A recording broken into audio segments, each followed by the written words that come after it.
Technology, I'm in your room. Technology. Technology, Mike, man, welcome, dude. Thank you for coming to hang out. How you doing, bro? I'm doing great. Thank you so much for having me. It's been a hot minute. We've been trying to organize some time to sit down and converse and hang. Dude, yeah. I mean, like, I don't blame you. Like, I'm gonna get all into it, but like, I mean, like, you have. It's been a busy year for you guys. To say the Yeah, a least. little bit.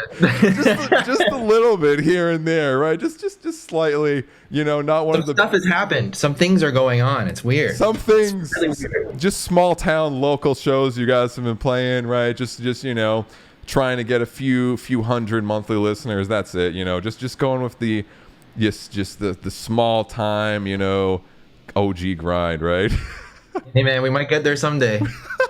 We might get there something. I love it. Well, dude, yes, welcome. And again, Chad, this is, in case you don't know, my buddy Mike from Spiritbox, an absolute gem, the bendy boy, or what? It was a bendy boy or bouncy boy. I forgot what I said in that one video, which for some reason is the only thing that I got. think I think you dubbed me Bendy and Bouncy Boy. Okay. On multiple You have a lot of buoyancies to you. Yes, the perfect mixture of bounciness and bendy is my dude Mike here of Spiritbox. If you guys haven't heard of Spiritbox, I don't know how, because I literally don't shut the fuck up about modern metal and all that stuff, and you guys are of course kind of leading that chain right now. So dude Mike, yeah, thank you again for taking time.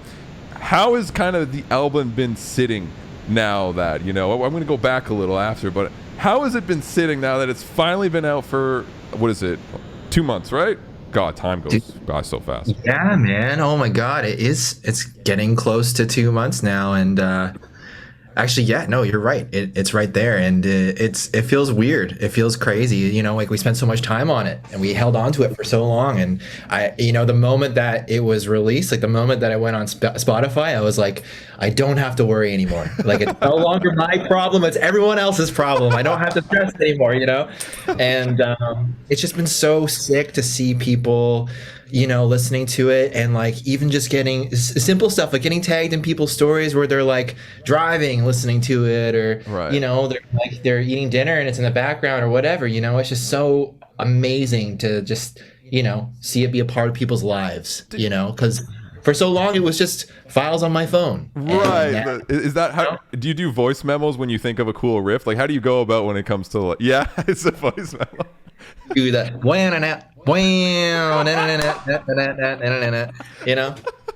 Never ending. Dude, yeah, see, that's why you're a bendy boy. You can even bend with your mouth. That's the whole point, man. You got to be You able have to start with your mouth before you can with your hand. That's just the way it goes. If anyone found my phone and went through my voice memos, they literally would think I was a serial killer, because straight up it's just like random mutterings of just niche metal bending on low strings. That's basically. Dude, that's perfect. I mean, well, that's the thing. Like, that's just, it's people got to do what they got to do to get the idea, right? It's you never know when you get inspiration. Like, what's the weirdest place you've probably got an inspiration from, where you're just like, oh, fuck, I gotta stop this act that I'm doing, and I have to go somehow record this idea. It's always mid-conversation, which, I mean, that doesn't say much about, like, my attention span while talking to people, but Right. I'm always in the middle of, like, rather something that I have to talk about or something serious, and then all of a sudden in my head, it's just like, doom, da, dum, like, one moment, just one moment, and Dude, then... yeah. I'm halfway through this stream. I'm sure you're gonna be like, "Yo, Nick, I'm sorry, bro. I got the polymeter going right here. I gotta just fucking go for Spearbox 2. We gotta get that going right now." I'll be like, "Dude, that's Yeah. okay." Spearbox 2, this time it's not personal. Oh yeah, I I wouldn't don't want know, to man. mention Spearbox 2 because I know that first album, and I want to go back even and talk about leading up to it and all that. Must have been like the craziest, like, what the fuck is stress. So I mean, I guess I'll ask: has the thought of Spiritbox 2 come out yet, or are you just kind of like letting, like, breathing for a little bit before? Man, like, I have never been more excited to start writing, and we started writing. It won't, the thought of doing another album, like my hair, there's many parts of my head that have gone gray in the last little bit. Let's just say that. So I'm going to hold out a little bit to put like a large collection of stuff together. But Right. as far as like how we feel moving forward from Eternal Blue and stuff, like, it's like I just said, like we held on it for so long, held on to it for so long, and I'm glad that we did, because it enabled us to create some extra songs, and but not being able to go and record it, and not being able to have, just any sort of hope of getting it done in a short period of time to then move on. By the time that it came out, I was ready, like I Right. was like, okay, now, even though people are just now discovering these songs, I've heard them 2,000, 3,000 times. I'm just totally sick of them, and we haven't even begun playing them live. But yeah, it's been going good, and we're moving forward with it. And I got a few songs ready to go, and we're gonna keep going and just seeing what happens. But yeah, I don't know. Everybody that I've told, even like people on our team and stuff, they're like surprised. They're like, really? Right, Like right. that soon? And I'm like, yeah, dude, I'm ready to go. Like let's keep going with it, like Damn, dude. yeah. I love that, man, that you're already excited, because like, again, even going through all the stuff, which like I said we're gonna get into, it's just like, fuck, man, like you guys also are on that single grind, which I have mad respect for, because that's the game, right? It's a single lasts how long after the singles? Like, in terms of hype, maybe a week or two, right? If it's a solid one. An album, Yeah. I mean, definitely can last lifetime, but in terms of like the hype of it before all the other albums that kind of precede, like that come after with different bands during the same month, it's, I don't know, a month, maybe a month to 2 months, kind of, where that's like the hype, and then it's obviously still hype and good, but yeah, and, Sure. and that's the game. It's just with the singles, it makes it more special, because it's not just like, "Blah, here's our album," like Yeah, here's yeah. 2 years of our life of work that people will really be hyped about for like a month, right? Yeah. Whereas the singles route, it's like, it almost feels like every time, especially while you guys were releasing the singles, it felt like an album day drop. You know what I mean? Like, it felt pretty special. How was that for you on your side?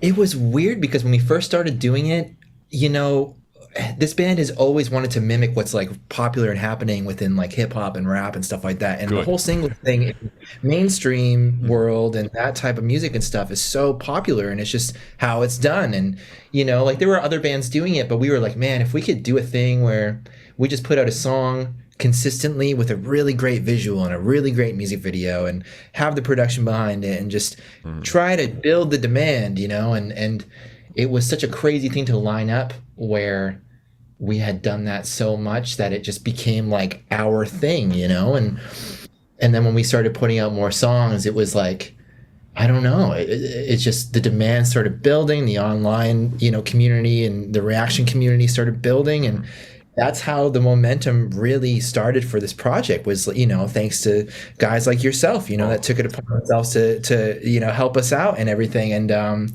yeah, like when we got to album mode, that's when I was like, this is going to be tough. This is going to be so tough, because everyone's used to having this like small moment of like, oh, this is where they're at. And now we have to take all of these small moments and make them cohesive and make them a large body of work. And man, like I said, like, yeah, I lost some years off my life during this process, but I would hope that, the end result of Eternal Blue and all this is that people would like to start the album from the beginning, and they would like to finish it. You know what I mean? And obviously that's a large ask, because everyone's attention spans are kind of shot now, and that's just the way it is. But that was the goal, is to be able to have people, have at least some songs that they really connect with, and if they don't play it from start to finish, at least they're only skipping a couple of them. You know what I mean? And yeah, I hope that we accomplish that. Oh, it's a banger, man. But I think that's a much healthier mentality in general, is just that you understand the importance of the singles, but also the importance of eventually maybe getting the album and all of that. Whereas it must have, even though obviously when the album was like, hey, we're on Rise, we have a record coming, it's an album, it's like, it must have been so much pressure. But it must have also been somewhat alleviated with the fact that you guys have been establishing your sounds with the singles, kind of, right? It wasn't like, oh, fuck, this is the, like, almost first time people are going to get a glimpse of this. It has, first impressions. It has to hit. It's like, okay, we've shown what we're kind of made of enough where it's definitely a risk, but it's not like, holy shit, it's either it flops or it does well kind of deal. You know what I mean? Yeah, we've dabbled, you know what I mean? Like we've thrown things out where maybe, you go from a holy roller to a constants, and before you do the constants, you have a moment of like, oh man, I wonder if people are just gonna like hate this to Right. no end because they don't like the change. And the band itself, from the beginning to now, it's always been like, let's not put a label on it. Let's not Yeah. worry about the genre. Let's just, whatever music we create, let's just write it solely just because we enjoy it and that we enjoy the song, and not worry about, does this fit a metalcore? Does this fit, is this too poppy or whatever? You know what I mean? And yeah, it's nice to know that for the most part with the record, you can have a song like Strange World, and then you can have Silk on the Strings. And yeah, it is a pretty crazy difference, but the average person going into that's going to go, oh, that's cool. You know what I mean? As opposed to like, I don't like that. It's like, it's too much of a change, right? And it's what you I love your impression of metal elitist. That's my favorite thing. It's just like, well, I get it. I understand, but at the same time too, it's like, I feel like we just do it because we love it, and it's not because we're trying to, get into a Tim Hortons commercial or something. It's just the Canadian jokes you Americans won't understand. Yes, very niche, very niche. Very niche to Canada. But I love seeing that as being almost, again, name in the game. Not, you guys are far from following mainstream or like the typical thing, but in terms of the somewhat name in the game now is like that first album. It's like I love seeing bands having a ballad and then like a deathcore song. You know what I mean? Because it's just like, it makes it so your fans, when it comes album 2 or moving on, they're not going to be like, what the fuck is this new element now when you have a softer song, right? Or a heavier song. It's like you're already establishing with that first album, we are a metal band, and we got the feels are reals, the sings, and we got the rah-rahs, bro. You know what I mean? The singy sings and the bendy bends, you know what I mean? Like it's something that we're never gonna stray from. And obviously I can't tell the future, you know what I mean? I don't know if music's gonna turn into AI robots just doing, predicting synth lines, and then we put that into the, I have no idea. But at the end of the day, we know that's where it's going. But I think for us, we're always just gonna be diverse in that sense, and we're just gonna have, we're just going to make whatever we really enjoy at the time, genuinely, really. And that must just feel a lot more, again, freeing, which I feel like I keep emphasizing, because I feel like that's such a struggle for so many bands nowadays, especially some that, maybe have done an amazing job, being a deathcore band or being a metalcore band or a post-hardcore band. But then it must feel restraining, when that deathcore band is like, let's add clean singing. You know what I mean? It's like, like, what is this? That then the fan base that's used to just, nonstop and smashing good bangers, I'm sure, as soon as they hear that new element, they're like, sell out. There's the fun, best word in the industry, right? Sellouts, right? Dun dun dun, right? Yeah. How dare they want to experiment with their singing voice? You know what I mean? Like, and that's I always feel so sad when I see that happen. Not to say that every band though that does transition does it well, because that's definitely also not the case, right? Some bands experiment and have built a sound, and then it's like, people don't like this, and maybe is it because they're just being dicks, or is it because we actually fucking didn't do it that well, right?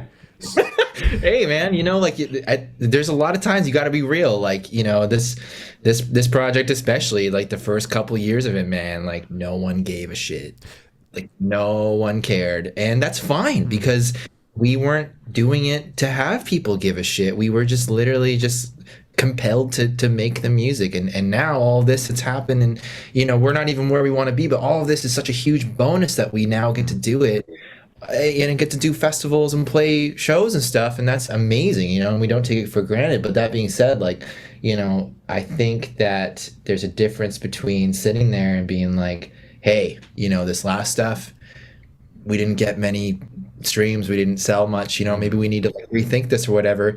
I think already you're kind of setting yourself up for failure and for disappointment, as with if you're like, hey, I know that we do this really well. I kind of want to expand on this a little bit, and let's just focus on making it as good as possible and catchy as hell. And we'll throw it out there and see what happens, you know. And I think when it's done genuinely like that, that's when it shows. And I think people can take that and they can identify with it. You know what I mean? I heard you say one time, and I fucking forgot when. And I love this. This is one of my favorite things any musician has ever said, and you said it, Mikey boy. All right, was no pressure. No pressure. Was you under promise and over deliver. Yeah, dude. Right. Every time.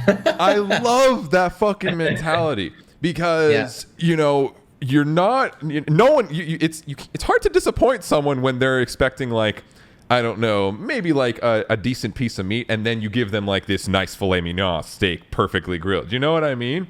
Yeah. So, yeah. And then even for yourself, it's not like this. I feel a lot of musicians have this anticipation of like, oh fuck, this has to be, you know, this has to be huge. This is, you know, it has to be the best breakdown we've ever done, kind of deal, right? And. Yeah. As soon as you get in that mentality where it has to be this or it has to do that and it has to be the greatest and whatever the fuck, and then you're telling people, guys, we just wrote the heaviest record yet. You know what I mean? Yeah, exactly. And then you deliver like butt rock or whatever, and then your fans are like, what the fuck, right?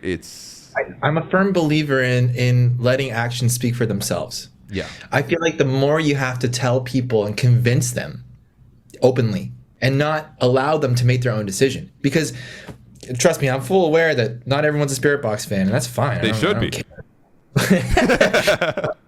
Hey, you know, but I'm fully aware of that, and I'm cool with it. You know what I mean? Because people are allowed to make their own decisions, and I feel like as an artist, if you're creating something and you're like selling them and just being like, "This is it, man. You have to check this out," they're going in with this expectation of like.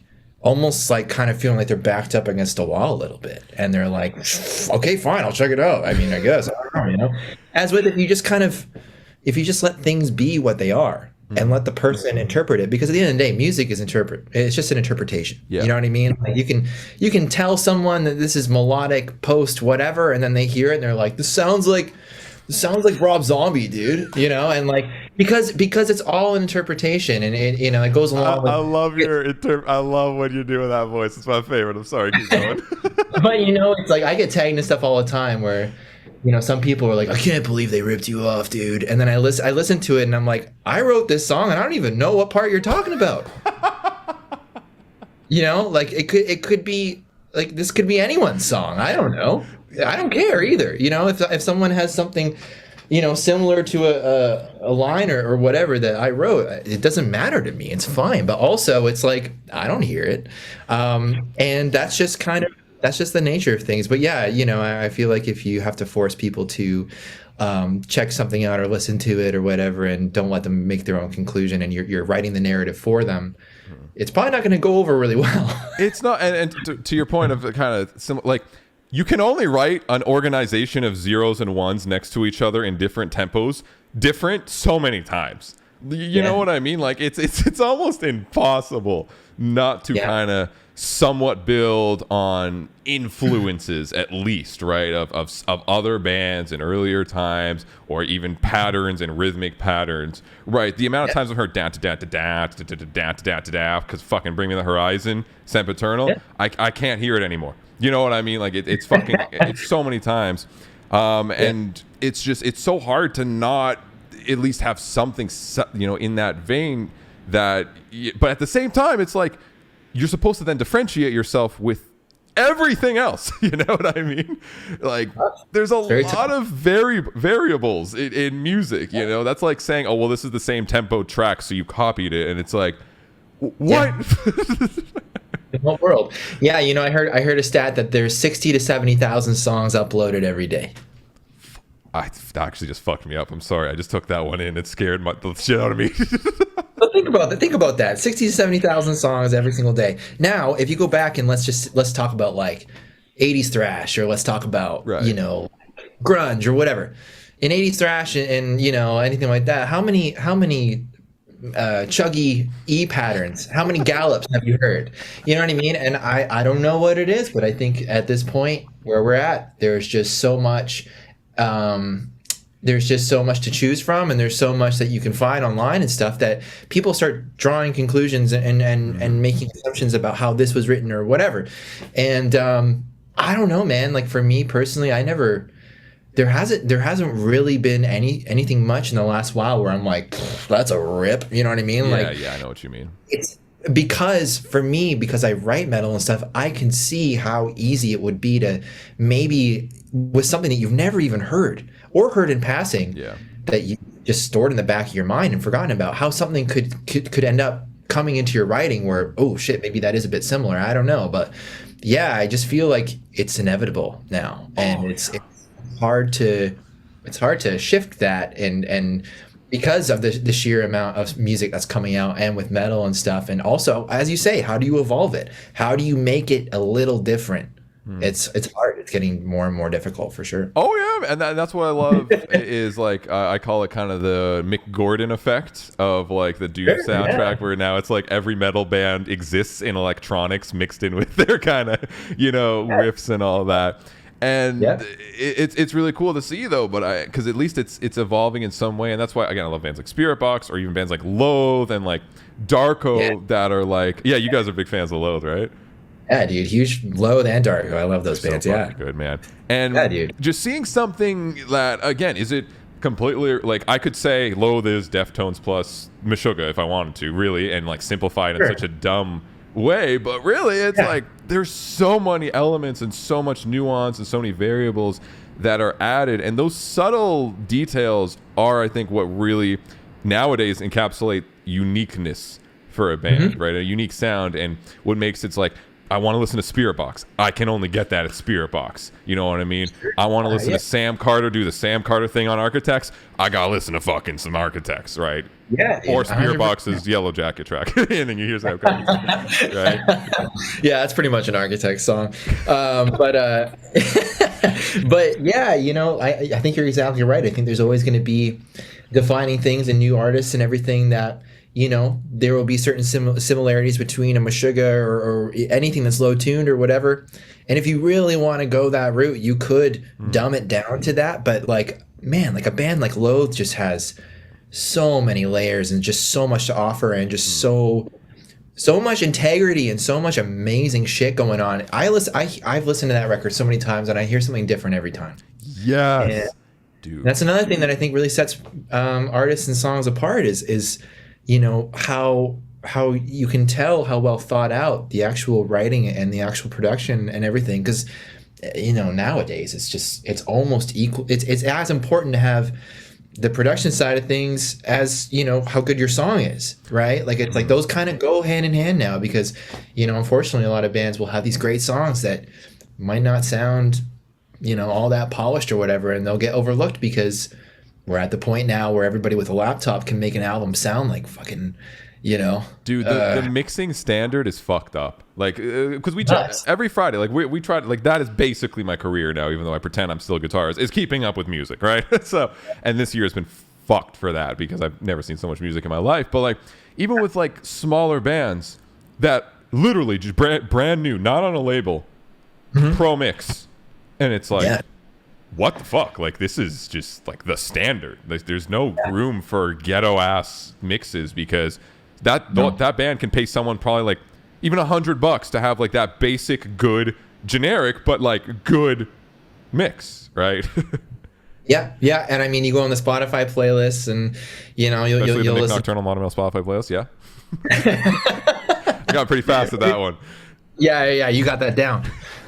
You'll go on some Spotify playlists, and you'll hear some bands that maybe you never heard of, and a lot of them will sound exactly the same. And in my opinion, now it's like almost refreshing to hear something, that's new, that maybe doesn't go the quote unquote safe route. And they'll use real stuff, or they'll use a mixture of like a hybrid. Like Loathe is a prime example of that, a hybrid of it. You know what I mean? Like they're using like.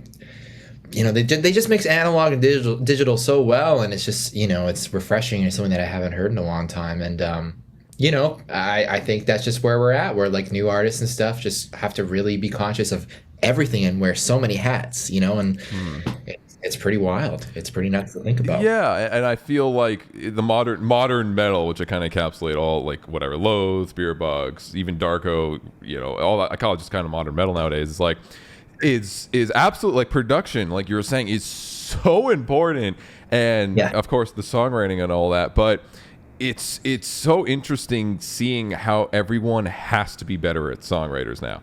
Like there's no like here is riff with drums and vocals. Here is next riff with drum and vocals. Like where's the reverses? Where's the reverse vocals? Where's the background ambience? Where's your axe effects? Your Kemper effects? Where's the synths? Where's like it's insane how much it's kind of evolved in a not super small amount of time, but like really from like I don't know 2010s to now, right? Where that production is just. It's almost more important than the fucking music at this point. It's kind of there, to be honest with you, and it sucks because personally, I'm of the belief that if you don't have a good song, even if it's the most polished thing ever, you know what I mean? It's not really worth much, you know what I mean? But the problem with it now is that we have this mentality with certain people that they care so much about how it sounds that even though they've never put themselves in the position of being an engineer or a producer, they'll go on there and they'll completely write off a whole album or a song and be like, oh, there's too much 400 hertz in the snare drum, you know what I mean? It's just I can't with that voice. It's a situation that is unfortunate because for me personally, as I've grown older, I don't really care all that much, you know what I mean? Because if a song is really great, it's going to be great, and like it's obviously a huge bonus when things sound, like it's like why people listen to pop. People listen to pop, they don't understand why they listen to pop is because they know it sounds so great, you know what I mean? And it's like they're in their car and they're bumping it, you know what I mean? And they can because it's mixed and mastered by the world's greatest, you know what I mean?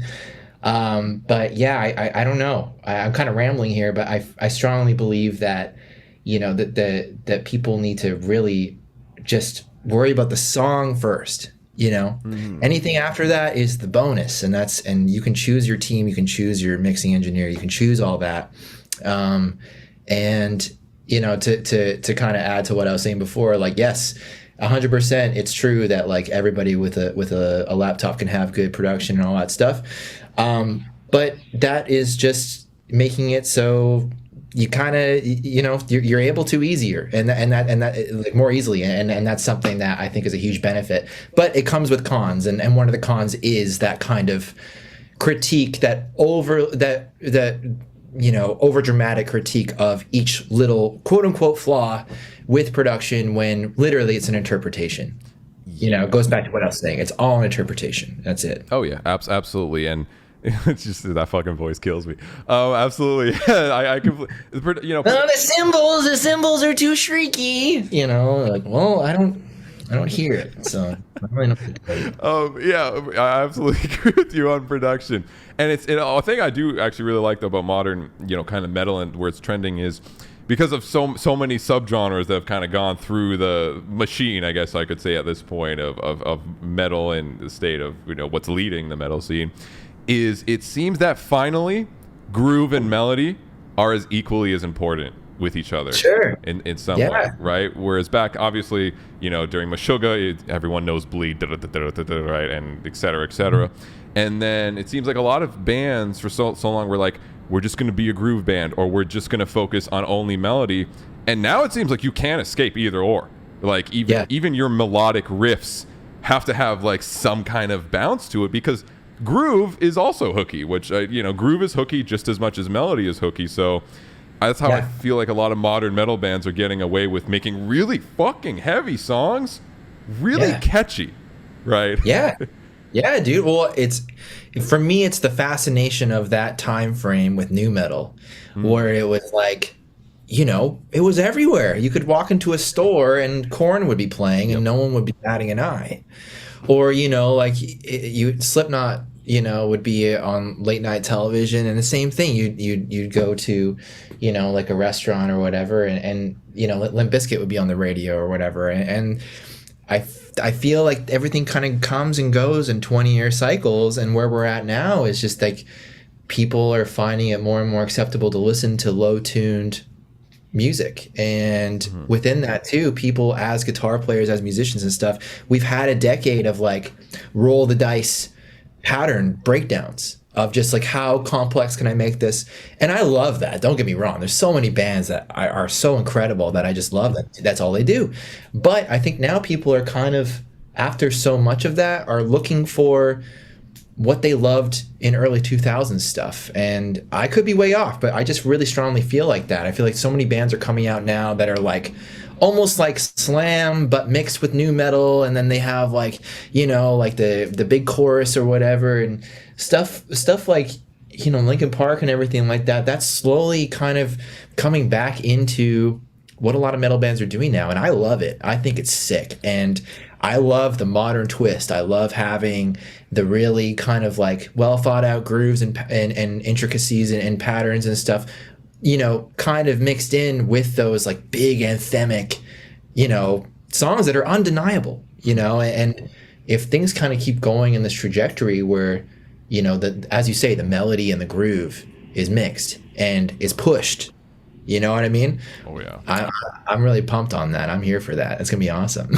Dude, yeah, we're definitely on the nostalgia train. Like, I mean, huge bands like See Space Cowboys, which is early 2000s emo post-hardcore. I mean, Bring Me the Horizon did a pop punk out track, right? You know, like it's and obviously, yeah, the Linkin Park influence is everywhere nowadays. And it's cool to see. I like it. It's a refreshing thing in the metal scene. I'm not gonna lie, I was real scared from like 2015 to like 2019 for me. Like there was definitely a lot of cool releases, but for me, I was like, metal is like, I'm where is it going right now? Like I feel like we're at the kind of semi-peak of something that's been going on for a bit at this point. Like we're out of the crabcore days, that's for fuck sure, right?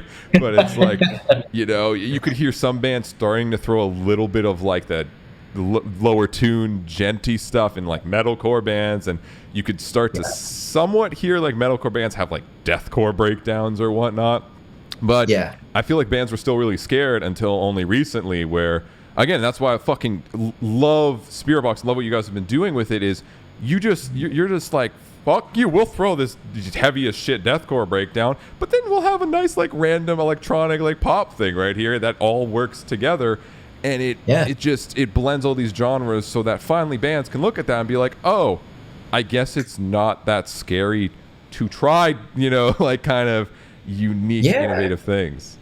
No, totally, Mel. I appreciate that. Thank you. But, you know, I think it just is a combination of, you know, my influences mixed with Courtney's influences. Like Courtney, she doesn't really listen to a lot of metal. She appreciates a lot of metal, but like 99% of the time it's like listening to like, you know, like FKA Twigs and Billie Eilish, and just like, you know, I've never met anybody, like she's like a music encyclopedia, you know what I mean? Like she walks into a store and she'll hear like this melody over top of like, you know, the speaker that I can barely hear, and she's humming it, and I'm like, what is that? I've never even heard that song before. She's like, oh, it's this, it was released here, you know what I mean? Like knows everything about all music. And for me, I don't know, like my influences are very much really scattered. Like really, really scattered. I obviously love metal. I've grown up on it. And I had a brother that's 5 years older than me that introduced me to that whole era and everything like that, and it stuck with me.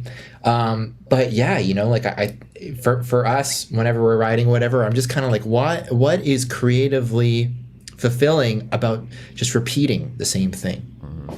What is the point in that? Because, you know, a lot of people might say that certain aspects of our record are selling out, but I mean, if we really wanted to sell out, we would do Holy Roller 10 times because it's our highest played song. I was about to say, yeah, Holy Roller, love it. Simple, smashing, hooky, and tying to kind of what I was saying with like that mixture of groove and melody, down now, right? That in itself, 2 notes plus a bend, is like the fucking hookiest thing I heard all that year that came out, you know? Yeah, and it was an unintentional fun song that we put out that we thought was just going to be a palate cleanser on the record, and it's pandemic times and we just needed to put something out, and we're like, let's see if people like this, and we had no expectation, and that song kind of became a thing, you know. And as I say, you know, like there are songs on the album that are very pop focused that a lot of people would listen to and really be like, man, I don't know, like this is really just for this, or it's just to get in movies or whatever. But the reality is that, you know, those songs don't stand a chance against Holy Roller, and Holy Roller, it's our most polarizing thing, and we wrote it in 2 hours. You know what I mean? I love that. It's a song that it wasn't this forced thing, so we could potentially do a lot more on that end of things. But you know, I guess the point I'm trying to make is that like I feel like the whole sellout thing and everything like that is it's interesting when if you were to actually look at what that means. You know what I mean? Just because a song is poppy or has a pop structure or is a little bit more digestible doesn't mean that it's gonna skyrocket and be your biggest song. You know what I mean? It could be your heaviest song that's your biggest song. Yeah, you know? yeah. People don't seem to it's an interesting dynamic, and that's why I love how, again, like you guys in general are so diverse, but obviously the album too is very diverse. Because I'm even thinking, like, genuinely, I'm like, I don't know what the fuck Spiritbox 2 is going to sell. You know what I mean? Like, that's a rare thing somewhat. Which obviously everyone kind of tries new things, but it's like, I have no fucking clue. And I love that. That's so exciting. And it's maybe even super exciting for you guys where you're like, oh, fuck, we can do anything because we've established that we can do the ballads like Constance, even though the ending breakdown is fucking disgustingly heavy, right? And you can do the chill stuff, and you can do the heavy stuff, and you can do everything in between. Like, you guys are a spectrum of music, basically, as a genre, which I love seeing that. And yeah, I don't think a lot of people understand. Like, you could have easily done Holy Roller 11 times, or was there 11 songs on the album, or 10? At 11, right? I think there was 11. That's a good question. I don't even know. Chat, let us know. I think it was 10. I know those are usually the go-to numbers, right? Where? Oh, there was 12. Well, I fucked up. All right, so yeah, there you go. Good interview. So did I. So yeah, where you could have done Holy Roller, but then that also, you guys are playing, I can tell, for longevity, which is so important. You're trying to be like, here's a variety of things we really like, and that's I'm sure that's going to expand even more and more and more while you build on the stuff you really liked from this album and kind of go forward. Whereas you know, some other band might just be like, this worked, we want right now fame, or we just want right now to just have the hottest shit, and then who cares about, you know, 2-4 years down the line, and then they're wondering why no one listens to their shit anymore because they released the same fucking song, you know, 12 nonstop in a row, right? So I love seeing that diversity, and again, that must almost feel freeing, I'd assume, for you, that you have this like almost maybe blank canvas going into the next album. Is that kind of a fair statement?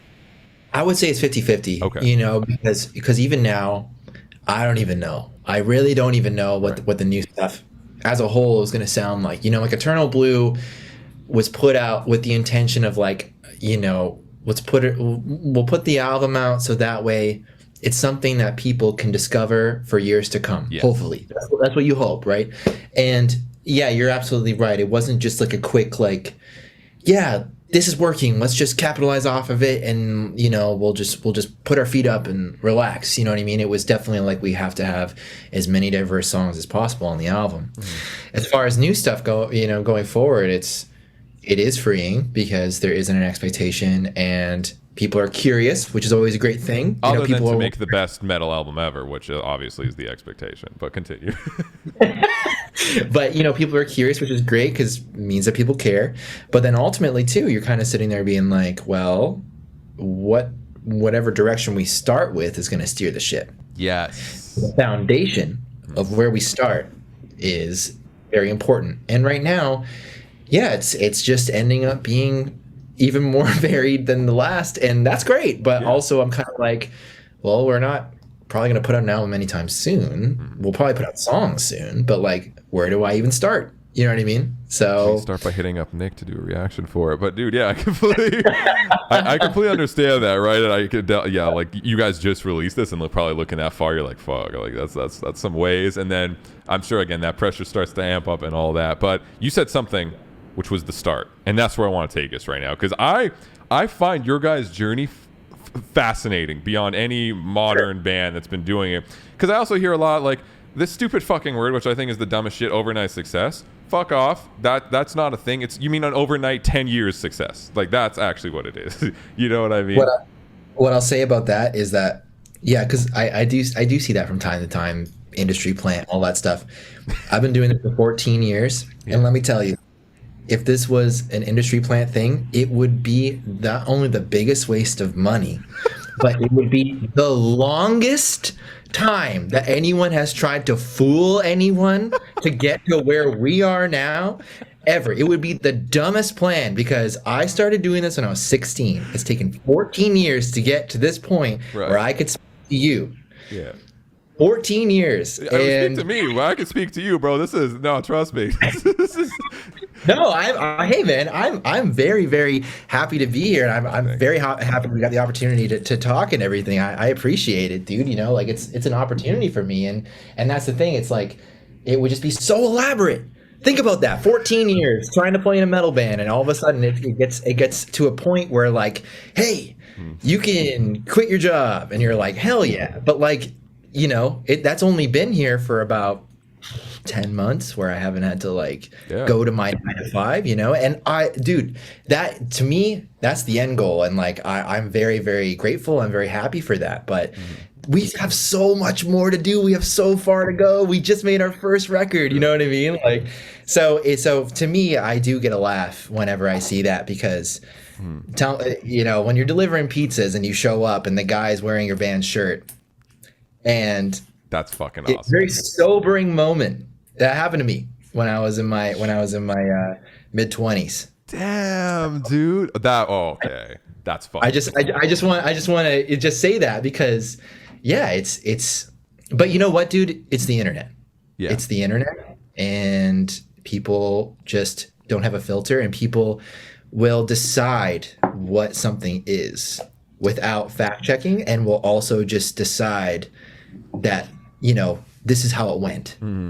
Yeah. And that's fine. It's totally fine. But, like, yeah, you know, like, and what I just said, you know, that's an example of just what you got to do, you know, when you're trying to make music. But if you don't have a fallback plan, you just got to make it work. And yeah, me and Courtney, after Iwabo, we worked. She worked at a cafe. I delivered pizzas, and then we got 9 to 5s in an office at the hospital. And we were very grateful to have those jobs, because they were positions where we could leave and come back when we chose to. And that's what enabled us to work on Spiritbox. And that was the start of it. You know what I mean? That was when we finished with Iwabo end of 2015, and I started writing the first Spiritbox record in 2016. We came home, and we were living with my parents, and we spent it took me about 7 months to write the EP, and then we recorded it and sent it off for mixing, and then we spent about 9 months shopping it, to which everybody said no. Every label said it was not their thing. They didn't want it. Bro, I would have signed you. I don't have a record label. I'll make one. I would have made one for you guys. Nocturnal Records. Great. There you go. Where were you? Where were you? I don't know, man. This was a 14-year plan. I was 11. Got lost in the mail. Dude, that was the start of it. Yeah, it was October 2017 is when the first record came out. Dude, I love, and again, that story, just like, that gave me goosebumps. You delivered a fucking pizza and someone was wearing your band shirt. Like, that's just so humbling and special, and like that, fucking A, man. That's just such a fun moment. And I'm like happy for you that you have that moment, because like shit like that. I got 100 of those. Oh shit, really? Okay. Well, the guy looked at me and he says, "Hey, how's the band?" And I was like, "Well, obviously not very good." You know, like, I don't think there's a better line we can do for the rest of the podcast than that one. You know, like, yeah, things were rough, dude. But at the same time, it's just kind of like, I don't know. You have something that you're working on, and you just have blind faith, and you can't really fail. It's going to sound lame, but you can't really fail if you don't quit, right? That's true. Sorry, my fuck. Test. There we go. Can you guys hear me again? Your Yeah. mic exploded, dude. You were I laughing laughed so fucking hard, my mic exploded. There you go. You guys can hear it? Okay. You were laughing at my misfortune, Nick. How dare you? Dude, no, that's honestly so fucking humbling, man. I love that story. Hey, Chris Davis is in the chat. Chris, happy birthday. What fucking much love, Chris. Chris, my man, Chris Davis. Hell yeah, man. Love Chris. Dude, I love, and yeah, like I said, like that, the overnight success thing is like, yeah, you didn't see the fucking 14 other years, bro. Like that's the thing. And also, it wasn't even when Spiritbox started getting hype, it still took like you guys had to ace every single. That's the thing is like, and I want to get to that even in a second, but yeah, I'm not gonna get into that wobble stuff, obviously, but like, how is that leaving that like a project that's more like it had somewhat a name into going into like this is brand new? Was that like a scary thing, or was it more like exciting and relieving, being like there's no pressure, it's just let's do music for music finally kind of thing? It's the most terrifying thing I've ever done, to be honest with you. Oh, yeah. Because like being from where we're at, there's not a lot of music and there's not a lot of opportunity. So Iwabo, was this huge project that we were fortunate enough to get to be involved with. And we toured a lot, and they weren't the biggest band in the world whatsoever, but for us it was like, man, this is such a great opportunity. We get to go play music all around the world. This is incredible. Right. And for that to come to an end where that's been your identity and it hasn't gone the way that you were sold on it or just the way that you expected, and then to come home and kind of just have to figure out your life because you've been touring for the last little bit and you don't have a place to live and you don't have a job, you don't have any money, you know what I mean? Right. And you're in your mid-20s and you're kind of just forced to sort it out. And then just to be like, 26 or whatever it is, and just be like, I'm going to make another metal record. That went really well last time. I'm going to make another one. Like, let's do it. Yeah. Like, yeah, you have to be freaking insane. You have to, and all your friends are in school and like becoming lawyers and doctors and shit. And you're just like, yeah, so More Effect part 1, part 2, part 3. So that's like a 16-minute song. And like, like you're kind of just like, what the hell am I doing? And yeah, it felt like, what am I doing for a long time? Yeah, man, I could imagine. And that's, again, like going all the way back there. That's why I like any story of modern metal bands kind of making their way. Like I'm so intrigued with Spiritbox, which is part of the reason why I was so stoked to have you on. So again, you left Iwabo, you're like, fuck, let's make another metal record and see how life goes, kind of. And again, you're delivering pizzas at the time. Courtney's at a cafe, and you guys start recording. You got the first EP kind of done. When did you start? Not when was it like the signing and then like, oh fuck, like things are happening, but when was the first little hit kind of okay, Spiritbox is going, it's you still unknown yet, but like, all right, we're getting places, and it seems like people are starting to discover our track. And side note for me, I discovered you guys through Belcarra. That song fucks so hard. But anyways, yeah. When was that first bit of kind of, was it like a song? Was it the EP drop? What was that for you? It was the continual process of just dropping videos. Okay. So like before, when we made the first record, we had visuals that were just kind of like these niche, like artsy, like spooky things that we put up, whatever. Yeah, very spooky, scary. And then I was just kind of like, we need a music video. We can't afford to do it. I'll just make one. Right. So we made the first music video, and then we put that up, and then all of a sudden, and this all ties into YouTube, dude. Like the first person that actually like really shouted us out was K-Mac. Oh yeah, dude, K-Mac's a funny guy. Yeah, and like, dude, he's the nicest, and he's the best dude, and he threw it up on his community page, and we were so confused. We're like, what the hell's a community page? And I was a big fan of him or whatever, and like it was moments like that over the course of like a year, of when we finally put out these videos, when we were finally putting out the music in regular, like increments of every couple months or whatever. Each time we do it, it just kind of slowly gained more and more interest. And then the Belcarra was the first tipping point where we were like, okay, like a lot of people are watching this, and the music video is very messed up and it doesn't make any sense, but we made it work, whatever. And then from there, after the singles collection was done, we were like, we're fortunate to have our manager be there from day one. We wouldn't be anywhere without him. He was the guy that was the mastermind behind like this whole like put it online, build if you build it, they will come situation. And we took the mentality of like, what if we took the budget for the entire singles collection and we put it into 2 songs? We wrote a bunch of songs, but we picked the best 2, and that's when we started writing for Eternal Blue. We started writing for Eternal Blue back in 2019, and the first writing session we had about 6 songs. 2 of them were Rule of Nines and Blessed Be. So then that was in the summer, and then in the fall we were like, let's go record these 2, and we took the $2,000 that we had to pay Dan for the singles collection, and we put it just in those 2 songs. And then I filmed the Rule of Nines video. We put that up, and then that was the first moment. That was the first moment where people were like, okay, this is a thing. This is a thing, yeah. The thing. And we were like, it is a thing. And then we got our first tour and with After the Burial, and that was another moment where we're like, okay, now the gatekeepers have let us in on their club. Like their club. I love that. We're in this world now, and you know what happened, and we came home, and then we put out Blessed Be, and it just, as the world went like this, we went like this, and it was a weird feeling. Well, that's the thing is, every single time, like, you made every single an event, right? It was like, this is coming. And same thing though, you guys didn't it was hype naturally. It wasn't this, you guys like, guys, this is our best song, like, it wasn't that bullshit. It was just like, hey, we got a song next week.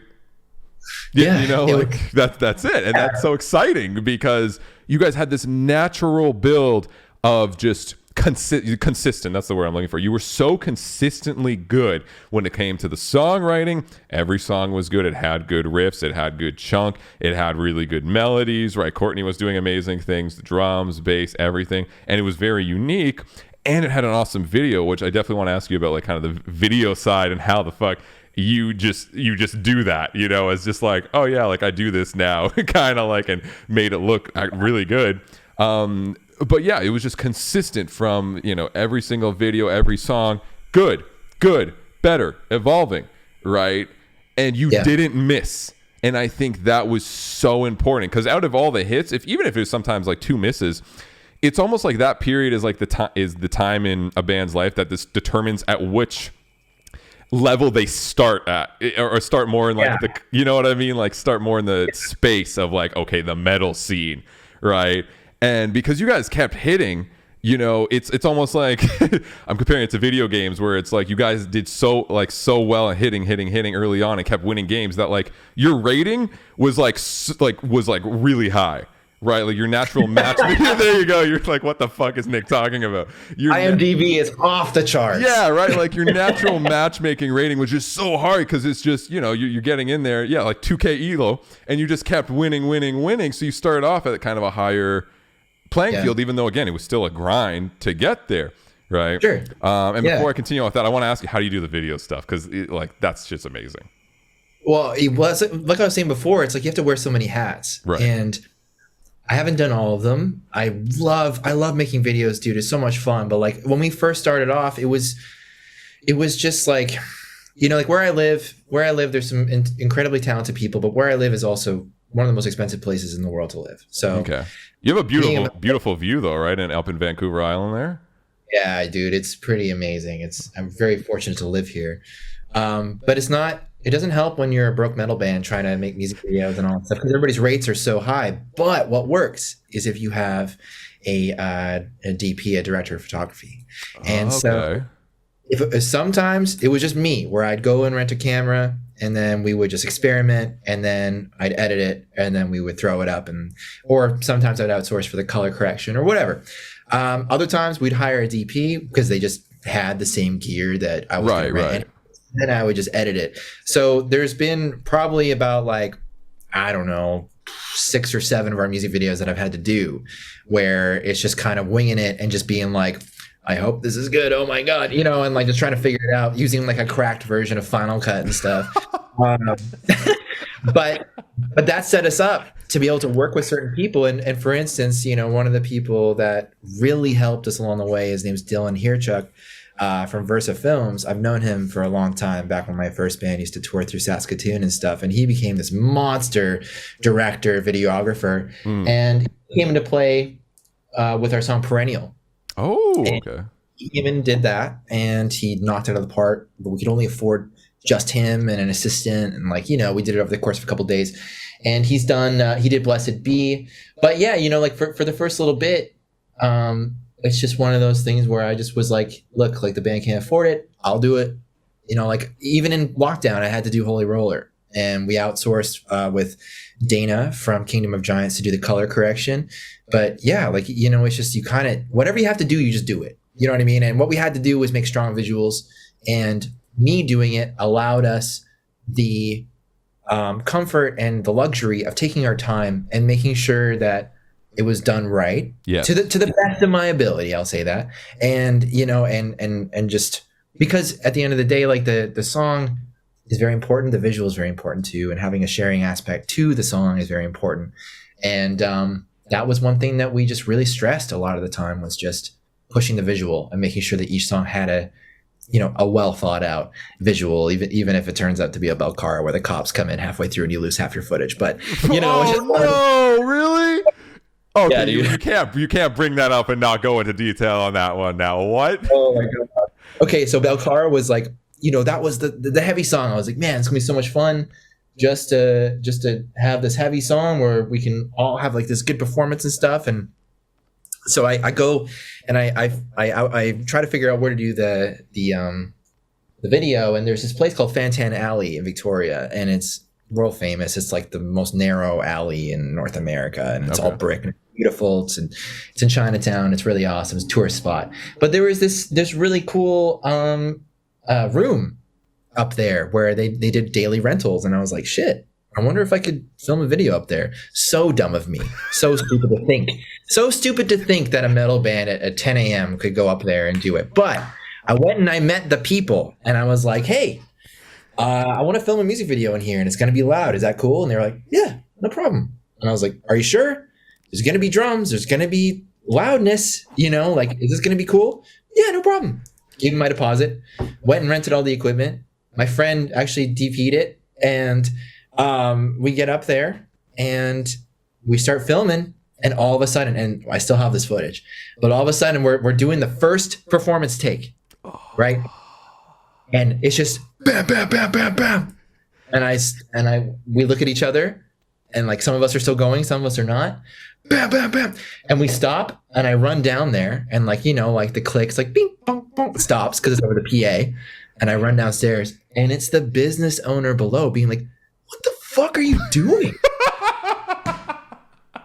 And I was like, no. Like, I have permission, like I got this thing. And she just like, what is this? And I was like, look, like at the time, our drummer like flew in from Kelowna to like, and he wasn't even our drummer at the time, Ryan. Like, he was just filling in, and he was going to be in the video, and like so much was riding on all this money, the rental, the time, all this stuff. It was only this day, bills for Vancouver, all these things. And I was like, look, I get it. I totally get it. I was duped. They told me that I could do this here. Just fucking give me 2 takes. Give me 6 minutes. Just give me 6 minutes. And she was like, no, and started arguing with me. And I was like, listen, lady, I'm going to go do it. I'm just going to go do it. So you can rather just say yes and let me do it, or say no and let me do it, or whatever. I don't care, but I have to go back up there. I'm going to do it. So we ripped it. We ripped it for 2 takes. So all the performance in that video is from 2 takes. Dude, what? And then there's a side door. You'll notice in that performance to the right of our drummer, there's this little door, and we're about to do a third rip, and we start the song, and all of a sudden it's like, dum, dum, dum, RCMP, please. And it's just like, okay. And then the cops come in. They're like, what are you doing? was that when there was, I don't know if there's blood. There's something. Is it blood on the video? Well, it's not real blood, but like at the floor. Was that during that part too, where you kind of made the scene and all that shit, or was it just the performing part? Do you mean the bed sheets and stuff? Yeah. Like with us? Okay. So they came in and they're like, guys, like, we totally feel for you. We understand that you were lied to, but like, this is insane. You can hear it from like 5 blocks away. And I was like, understood. And then I was like, can we just have the volume dip quite a bit and not perform and just try to improvise some stuff here? And she was just like, yeah, I don't give a shit, whatever. She leaves. So I was like, okay, there's bed sheets here. We're going to play it off the phone. And then Courtney's going to just sing and just do weird shit. And me, Bill, Ryan. The Fortnite dance. Is that where the Fortnite dance came from? Dude, what else was she supposed to do? She's improvising the whole time. So I was like, me, Bill, Ryan, we'll lay under sheets. We'll pretend to be dead. It'll be eerie, whatever. Let's just figure it out. So she, did her thing, did crazy stuff, and we're like, cool. And then a week later, I knew about this abandoned house that was about 45 minutes away, and I was like, just walk around this shit for like fucking half an hour and sing the song a little bit, or do whatever. We'll take creepy shots of you. It doesn't matter. Mm-hmm. And then we put it together, and I was like, well, this is fucked. Upload. That's what happened. Like, that's the best story I've ever heard of a fucking music video. That's actually legendary. Like, I wish you guys uploaded like a backstory YouTube, like behind the scenes of that shit. Like, so fucking funny, dude. That's actually, I mean, it's to your detriment, obviously, so not funny, but sort of really funny, just like situationally, like, and how it turned out still amazing. That's the thing. Like, I wouldn't have in a million years guessed that all that shit went down. I thought you guys were just like, here's our stage and here's our stuff. Let's do our thing in this like ghetto kind of basement looking place, and that's it. Dude, that statement that you just said, I would have never guessed all the shit went down. That is the epitome of Spiritbox. I have like 100 of those where it's just like, you're fucking joking. I'm like, yep, that's the way it went, But like, that's what I'm saying though. It's just that you just have to do whatever it takes, and you just have to roll with it and just move on and just keep going, because it's like what I was saying before about people's attention spans and stuff. It's just like, you have this time with them where they give you their attention, and you have to find a way to continue that and that momentum, and you have to strike when the iron's hot. And making our own music videos and stuff, there's been so many times, there's been so much crazy shit.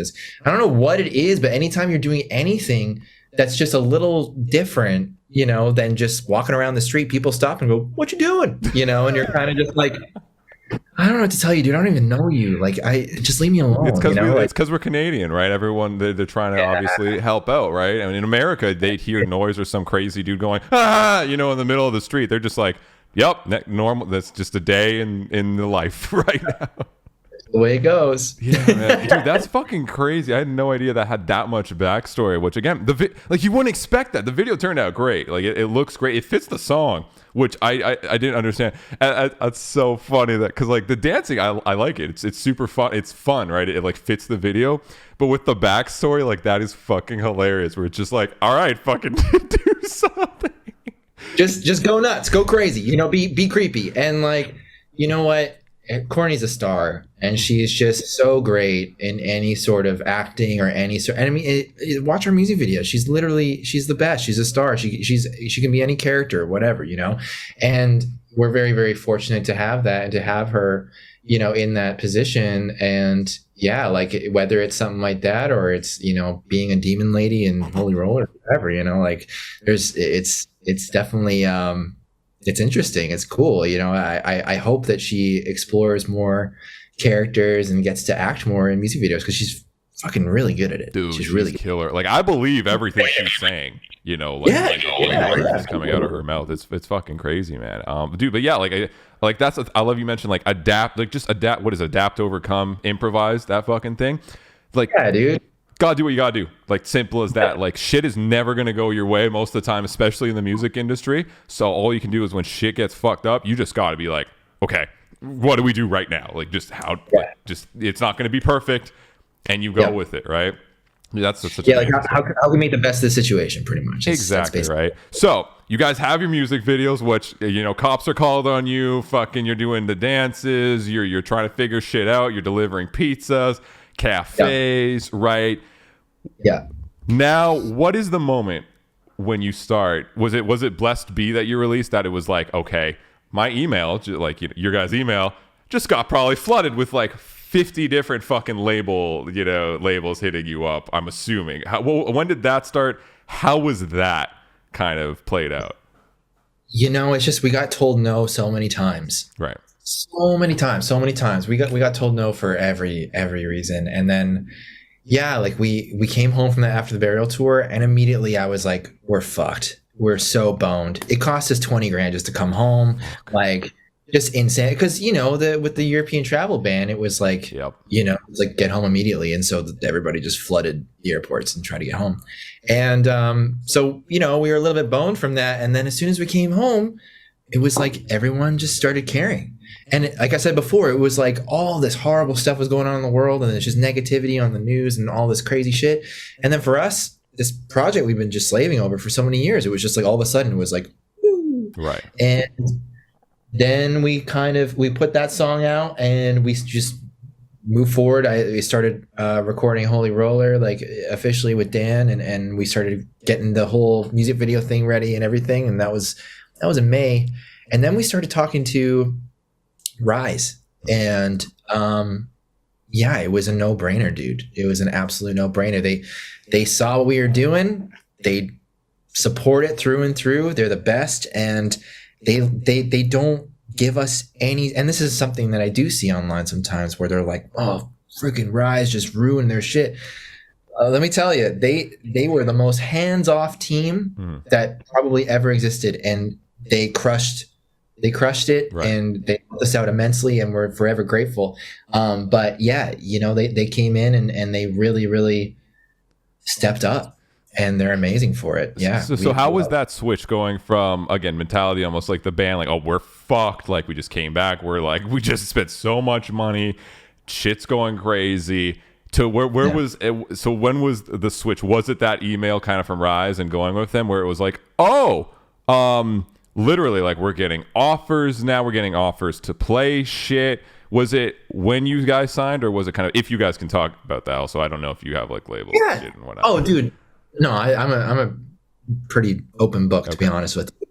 Like Blessed Be came out, there was momentum and stuff, and then as we were getting ready to release Holy Roller was when like the Rise deal was pretty much like finishing up and ready to go. And I remember this exact moment where they were like, so what's the plan then? Like, what's the release look like? Like, are you guys going to put out anything in the next couple months or whatever? And I remember our manager told them, he's just like, oh, they're putting out a song like next week. And they were like, "Oh, really?" And he was just like, "Yeah, they're just going to do it because they want to." Right. And they were like, "Okay, sounds good to me." Like they totally supportive of it. And yeah, like it just felt like there was a shift. There was a shift after Blessed Be, and there was a shift after we got home from that tour. And I don't know if it was just the proof of us, because at that point we had only played 2 local shows. Yeah. And 1 show in Calgary. And then we went to, we did 1 final local show before the Europe tour, got 9 dates into that, everything went to shit, came home. So we only had about 11 or 12 shows under our belt. And I think that maybe it was like the proof of concept or something where it was like, okay, well, they're doing it live. Yeah. So I think, maybe this is a real thing because, there are projects, however good they are, that they never do it live, and people were just like, oh, well, they're like an internet band. We were an internet band for a very long time. Everybody just thought we were an internet band, and that's, obviously, like we waited a long time to play live, and I think right before Holy Roller, when that moment happened and we released that was like the big turning point, because again, super unexpected. We had no expectations. It was a song that we didn't really like. We enjoyed it. We enjoyed playing it on that tour. It was the first time we'd actually ever tested a song live before it was even recorded. We called it Holy Moly before Holy Roller, and and it went over well live. So we're like, people might like this. So dude, yeah, that around that time is when everything just kind of changed. Okay, sure. Dude, yeah, that was a bop, dude. I mean, that's the thing. It was Belcarra that really got me into. I heard the track, I think, before Belcarra, but it was like, oh, this is cool. And then I kind of went my own way still. And then Belcarra, I was like, oh fuck, this is on replay. And then I was hooked. Right then I was like, everything that came out, like Rule 9s, fucking Blessed Be, everything, and then obviously Holy Roller, which again, coming from the core kid heart of mine, I was like, okay, like we're having a good fucking time, even though the other songs are just as good, if not even better, right? But so that came out, and now again, you got Rise on your back, and I remember seeing that announcement, I was like, fuck yeah, I was like, that they're good, they're going for it, right? Not to say that labels are always like the GG end all, but like based on how you guys were doing so well on your own, I knew that all the label would do is just just help you go a little, just push it a little bit more. That's it, right? Yeah. So I was super fucking stoked for you guys. But so you guys have that, and now you're with Rise, and you have new singles and all that stuff planned out, and you have, I guess, talking albums at this point, maybe, or like when maybe we're gonna drop an album. How is this period? Because this is the like, I would assume the most stressful, crazy fucking time of probably your life in quite some time, going through this process up until the release. How was this? It was the absolute worst, dude, because I think we booked 4 or 5 Airbnbs to record the record, and with restrictions and everything moving forward, it was like we just canceled them one by one, and just mentally it just put me in a spot of like, I'm never gonna get this fucking record done. Like, or because Holy Roller and Constance were recorded over Zoom, and I was really? like, you could do that? Yeah, dude, you can do that. You can use Zoom, and you can have the other person take control of your computer and all I that got stuff. text Andy. I'm sorry. I got to figure this shit out further. Yeah, sorry. I'll message you after. Because Okay, it's pretty incredible. We still do it now for writing and stuff, but yeah, like like moving forward, it was like I in my head I was like, I can't do 10 more songs like this. I can't do 10. And especially if we want to change anything or whatever. You know how easy it is when you're in the room with the mixing guy or the producer or whatever, and you can point at the screen and be like, turn that up. Yeah, yeah. That's like 4 emails, dude. That's like the equivalent of like trying to describe what you're hearing. And it's like, of course, you're hearing it differently than they're hearing it. There's all this, so it's like you have to be in the room with them. And so, and as I said before, I appreciate the fact that we had the extra time because it enabled me to write some more songs, and like it benefited the album. But let me tell you, dude, it was the wait for that, then finally getting to the States. And because of everything crazy going on, we didn't want to go to LA because LA was in a bad state. Yeah. It was like, you don't want to be there. So our manager was finally like, and at this point it was like November, and he was like, dude, why don't you just go to Joshua Tree? Because it will allow you to come down. You'll be completely removed from everybody, and you'll get to do the record in the time that you want to do it. And with vinyl shortages and stuff too, it was important that we had to do the album and deliver it by March. Right. So we were like, okay, I guess we're doing this. So I booked a house in Joshua Tree on a 20-acre property, and we flew out there in January, and we lived in that thing for a month, and we did all of Eternal Blue in a dining room. And we just lived it day in, day out. And then even more stress happened, where it was like we staggered the album release date, the announcement, like all this stuff. And yeah, man, it was a very testing time, where it was just kind of like, how long can you wait?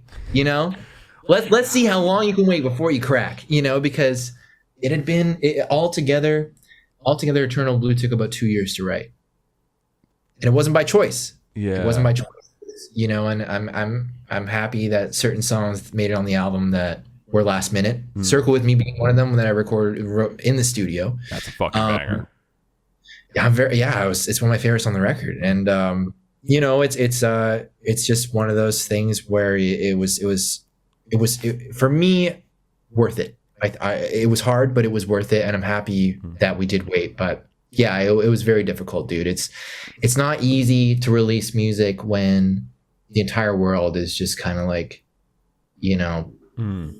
up in the air. Well, that's the thing. It's like you guys took all the right turns, but at every turn there was like a fucking roadblock. Like there was a fucking traffic pileup, and you're like, what the fuck? Even though you're going the right way to get to that destination, there's just so much shit in your way. And the fact, again, you guys are just like, let's keep going, overcome it, and then end up with an awesome album. That's amazing, man. How was even like everyone else in the band going through those times with you? Because I know obviously you and Courtney, and then Bill, and then I correct me if I'm wrong, I don't know how involved Zev is with everything. Is he like writing and everything? Is he like really super in it, or is he more just tracking and like tour stuff?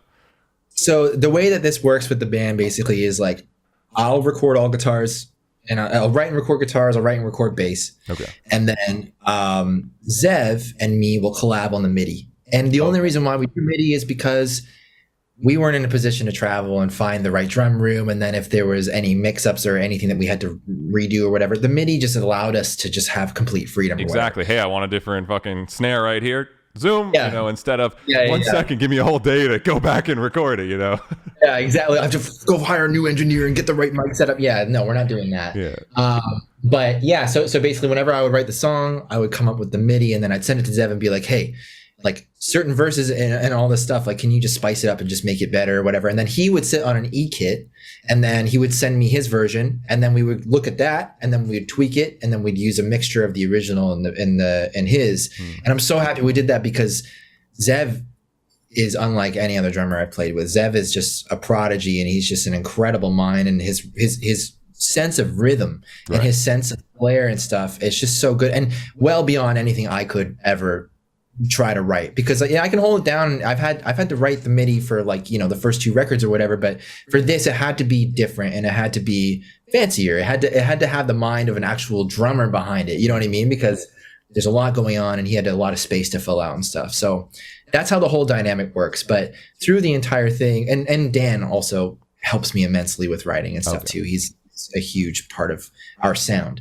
But that being said, when we went to record, Zev wasn't allowed to come because of just how risky travel was. Okay. Bill came and he lived with us, and he was there to, just give us any sort of critique or just like help out with certain, oh, I heard this in this song, like, let's listen to this. And you know what I mean? Stuff like that. And he just, also on top of that, we as a band had only really spent select moments together. Even though Bill lives in Vancouver, before we started, doing the tours and the shows and stuff this year and stuff, I mean, we probably spent a total of like 3 weeks together. Wow. So throughout the years, because every time we'd meet up, it'd be for a music video weekend. Gotcha.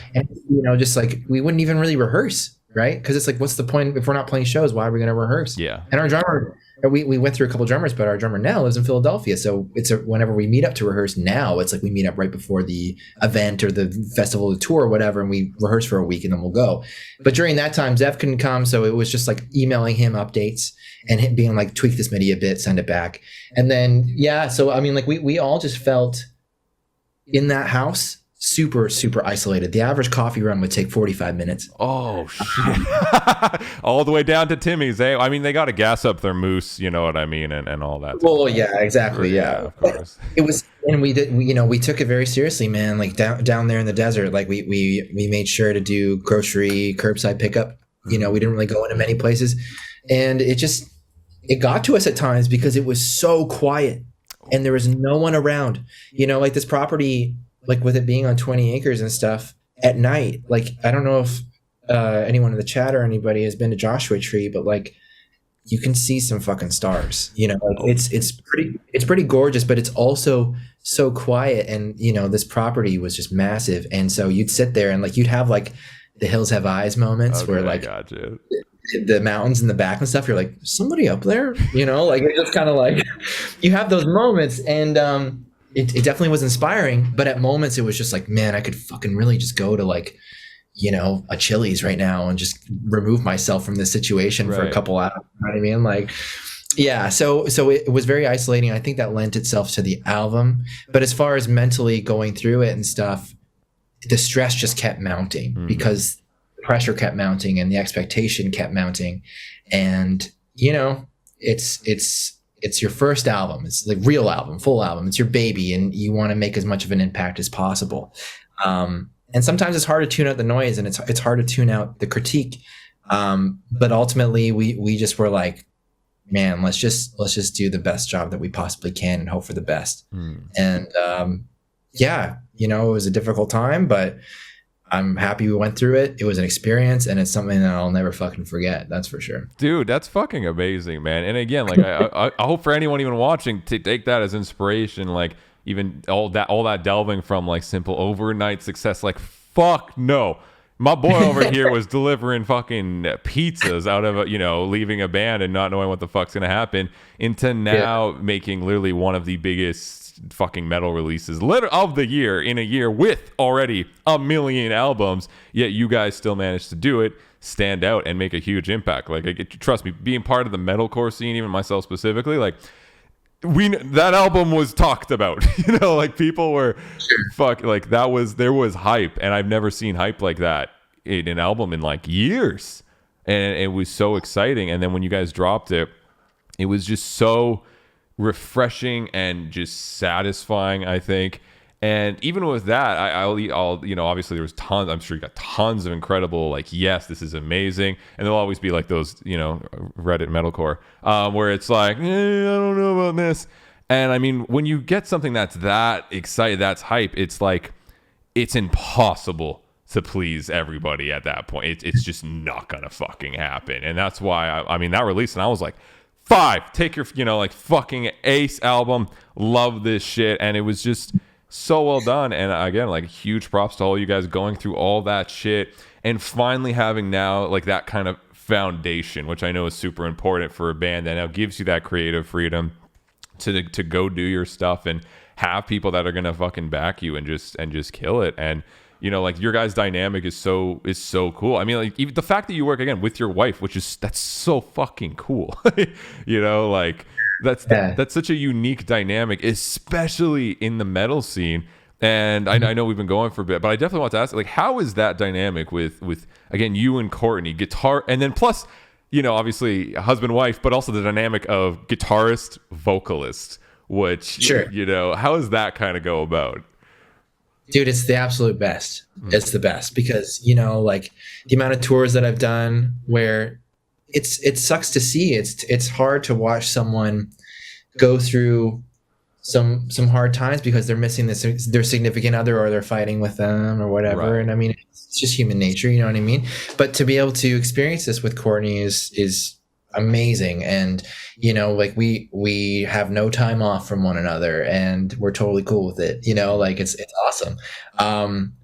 It is difficult sometimes where we blur lines, where it's like, we'll be talking about the band, then we're like, do you want to like go get food or something? Yeah, I know what you mean. Give this for a little bit, and then you know what I mean. Like, we have to have those.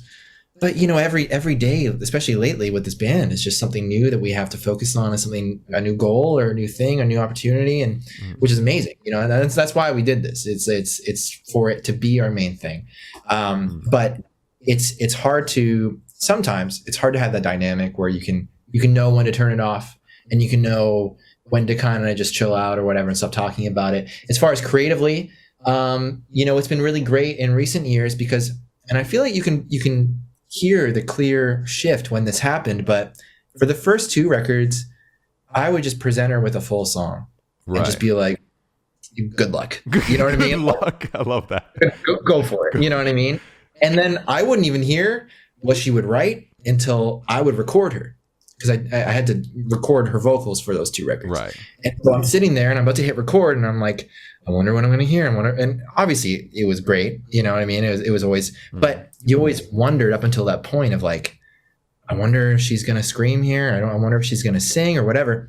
And then from Rule of Nine's Blessed Be all the way onward, we had her, be there for when each part was written. Okay. So that way, when I would write a riff, she would grab a microphone and she would just mumble or just hum a melody. And we would record it, and then we would be like, yeah, okay, I can hear this works.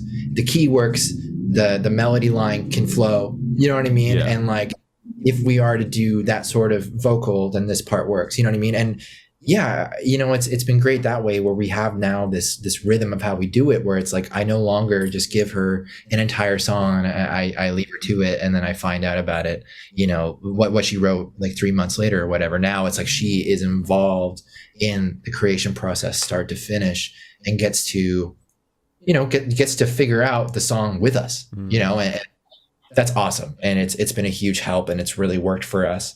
But yeah, ultimately, dude, it's such a blessing, and it's a unique situation. I will agree with you on that, dude. Yeah, 'cause that's, I always say, even like a normal band, with no one in actual relationships with each other, you're basically all married to each other. You know what I mean? Like you're there, you're with each other on tour every day. You're right. Your careers depend on each other, kind of. You know what I mean? Like personal relation. Like if someone pissed you off in the band, that seriously affects the band in a way too. It's like you're all already married to each other. So to have you guys actually married to each other in a dynamic that is a band, it's just so interesting, and I'm so happy for you guys that you're able to figure that shit out, because bands can't even figure that shit out, when they're just like when they just need to work with each other to kind of get shit done. So the fact that you're able to have that dynamic, it also must open up so many unique writing opportunities that like just other bands won't get. You know what I mean? Like working with a spouse, and it could be like in the middle of the night and you're both like sleeping, and then she'll be like, and you'll have one of your seconds where you're like, Courtney, I have to go record this. She's like, fuck, just like gets out of bed, goes, does your shit. Like, has that also been a plus? Like the actual, have you seen an aspect of that tie into some very special, unique writing opportunities that otherwise wouldn't have come about if you weren't married? For sure, man. We had one recently. I can't really expand on it too much, but we had one recently that I would have never even thought in a million years would have happened. Okay. And it was a great experience. And yeah, it's great to get to do it together, because it's kind of like, when they're like, yeah, we want to write with Spiritbox or whatever, you know what I mean? It's nice just to be able to go, me and her, and we can sit there and then we're good, and we can just stay wherever, and it's fine. But like, yeah, like I think that the whole writing aspect, and because we haven't done a ton of writing for other people yet, right, I'd love to get into, but as far as us together and stuff, it's definitely like there are those moments where I wake up and I'm like, shit, I got a riff in my head, and she gets it. She totally gets it. Awesome. And vice versa, she'll be, doing something and she'll start humming a melody. And I'm like, what is that? And it's unique in a sense where, we have a little studio room in our apartment, and we're able to just like, rough stuff down and record it roughly and all that. And yeah, it's awesome. And there's a mutual understanding, which, maybe in certain relationships there wouldn't be that, where it's like someone has to practice a lot and their significant other is just kind of like, why, maybe there's this misunderstanding or something, so yeah, we're lucky. We're very lucky. Dude, that's fucking amazing, man. Like I said, I'm so happy to hear that, because I don't think I've ever seen that dynamic in, like, I think maybe Skillet. I think there is a fucking but yeah, they're married. Yeah, they're. I don't follow them as much, but in terms of like seeing that dynamic and really seeing it work on such a cool level, especially in this scene, right? It's just so rare, and I love that.